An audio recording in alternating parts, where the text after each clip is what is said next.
Hello friends, నేను మీ TKR sports Telugu channel.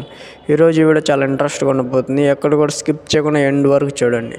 మన Telugu Titans యొక్క సీజన్ 1 నుంచి సీజన్ 11 వరకు హెడ్ కోచ్ యొక్క వివరాలను ఈ వీడియోలో నేను తెలియచేయడానికి మీకైతే ప్రయత్నం చేస్తా. నాది చిన్న రిక్వెస్ట్, మీరు ఎక్కడ కూడా స్కిప్ చేయకుండా ఎండ్ వరకు చూడండి. మన ఛానల్ని కొత్త వారు విజిట్ అయితే సబ్స్క్రైబ్ చేసుకొని లైక్ చేయండి. మన ఛానల్కి ఇదే విధంగా సపోర్ట్ చేయండి. మన తెలుగు టైటన్స్ యొక్క హెడ్ కోచెస్ వివరాలు అయితే ఈ వీడియోలో మీకైతే కంప్లీట్గా ఇస్తాయి, అక్కడ కూడా మిస్ చేసుకోండి. ఫస్ట్ వచ్చేసి ఉదయ్ కుమార్ సార్. ఇతను సీజన్ 1కి మనకి హెడ్ కోచ్గా రావడం అయితే జరిగింది. అయితే టీంను బాగా బిల్డ్ చేయడంలో ఎంతగానో కష్టపడ్డారు ఉదయ్ కుమార్ సార్. అదేవిధంగా సీజన్ 1లో ఇతని పర్ఫార్మెన్స్ ఎందరో స్టార్ రైడర్స్, మన రాహుల్ చౌదరి అలాగే అనేక రకాల స్టార్ రైడర్స్ అయితే రావడానికి దోహదపడ్డారు ఉదయ్ కుమార్ సార్. తర్వాత అతను తమిళ తలవాస్కి అలా హెడ్ కోచెస్ అవడం అయితే జరిగింది. తర్వాత వచ్చేసి మన తెలుగు టైటన్స్ సీజన్ 2, 3, 4, 5కి అయితే డాక్టర్ రమేష్ బెన్గిరి రావడం అయితే జరిగింది. ఇతను కూడా టీమును అప్పుడు ఎలా అయితే ఉండిందో దానికన్నా డిఫరెంట్గా మొత్తం కంప్లీట్గా చేంజ్ చేసి టీం యొక్క స్వరూపాన్ని చేంజ్ చేసింది. అప్పుడే మన తెలుగు టైటన్స్ కప్పు సాధించాల్సింది, కానీ కొన్ని మిస్టేక్స్ వల్ల కప్పు అయితే సాధించలేకపోయింది. ఇతను కోచ్ల్లోనే ద బెస్ట్ కోచ్, ఎందుకంటే ఇతను డాక్టరేట్ కూడా తీసుకోవడం అయితే జరిగింది. ఇతను కబడ్డీ హెడ్ కోచ్గా మన తెలుగు టైటన్స్కి సీజన్ 2, 4, 5 దాకా చేశారు. సీజన్ 6లో అయితే మనకు నవీన్ కుమార్ హెడ్ కోచ్గా రావడం అయితే జరిగింది. ఇతని సారథిలో కూడా మన టీం మంచిగానే పర్ఫార్మెన్స్ చేసింది. కానీ మన తెలుగు టైటన్స్కి ఉన్న బ్యాడ్ లక్, ఎంతమంది మంచి కోచ్లు వచ్చినా కూడా మన తెలుగు టైటన్స్ అయితే కప్పు సాధించలేకపోయింది.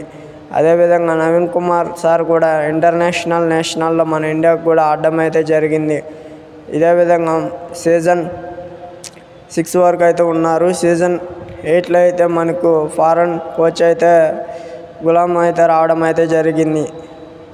అతను సారథిలో కూడా మన టీం అయితే చాలా అయితే తెలుగు టైటన్స్ పర్ఫార్మెన్స్ అయితే డ్రాప్ అయితే జరిగింది. అది కోచ్ యొక్క తప్పిదం అయితే కాదు, ఇంజూర్ ప్లేయర్స్ని తీసుకోవడం, అదేవిధంగా వాళ్ళ ఫామ్లో లేని ప్లేయర్స్ని అయితే తీసుకోవడం అయితే జరిగింది. ఈ విధంగా మన తెలుగు టైటన్స్ అయితే పర్ఫార్మెన్స్ అయితే డ్రాప్ అయింది. సీజన్ 9కి అయితే జగదీష్ సార్ని అయితే తీసుకోవడం అయితే జరిగింది. ఇతని సారథిలో కూడా టీం అయితే ఆ సీజన్ 9లో అయితే మన టీం ఒక్క మ్యాచ్ గెలిచి ఒక టైగా మిగిల్చుకోవడం అయితే జరిగింది. జగదీష్ సార్ సారథిలో కూడా మన టీం ఎందరినో మంచి స్టార్ రైడర్స్, సిద్ధార్థ్ దేశాయ్, రాహుల్ చౌదరి, అలాగే నీలం షాలుంకే ఇలాంటి ఎందరో హెడ్ కోచెస్ అయితే రావడం అయితే జరిగింది.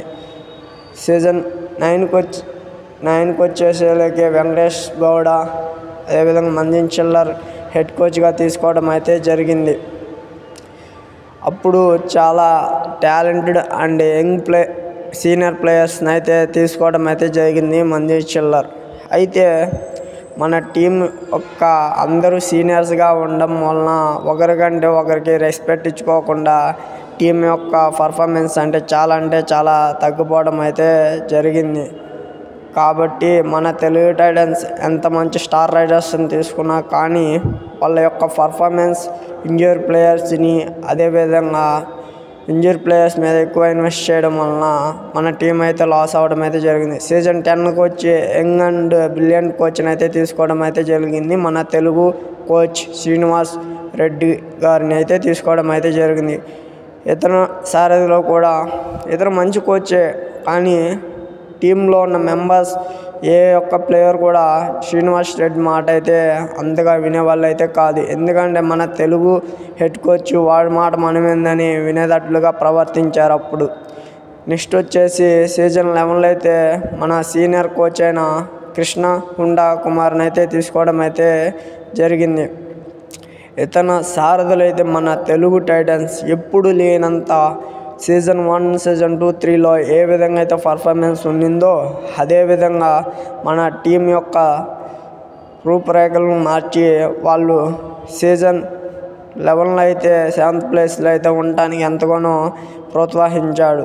అదేవిధంగా హెడ్ కోచ్గా బాధ్యతలు తీసుకున్నప్పటి నుంచి మన తెలుగు టైటన్స్ అయితే విజయాలతో ముందుకు దూసుకుపోయింది. అదేవిధంగా రాబోయే సీజన్ 12కు కూడా హెడ్ కోచ్గా కృష్ణ హుండా కుమార్ సార్ని అపాయింట్మెంట్ చేయడం అయితే జరిగింది. కావాలంటే చూడండి, కొన్ని రోజులైతే అఫీషియల్గా రావడం అయితే జరిగింది. అఫీషియల్గా అయితే వచ్చింది, కానీ కొంతమంది ఛానల్స్లో అయితే చేపించడం లేదు. బట్ మన తెలుగు టైటన్స్ సీజన్ 12కి అయితే హెడ్ కోచ్గా కృష్ణ కుమార్ హుండా అయితే ఉంటారు. కాబట్టి ఇలాంటి మరిన్ని అప్డేట్స్ కోసం మన ఛానల్ని సబ్స్క్రైబ్ చేసుకొని మన ఛానల్కి మీ సపోర్ట్ను తెలియచేయండి. ఇలాంటి కొత్త వీడియోస్ చేయడానికి ఇంకా నాకు ఇంట్రెస్ట్ వస్తుంది. Thank you to all.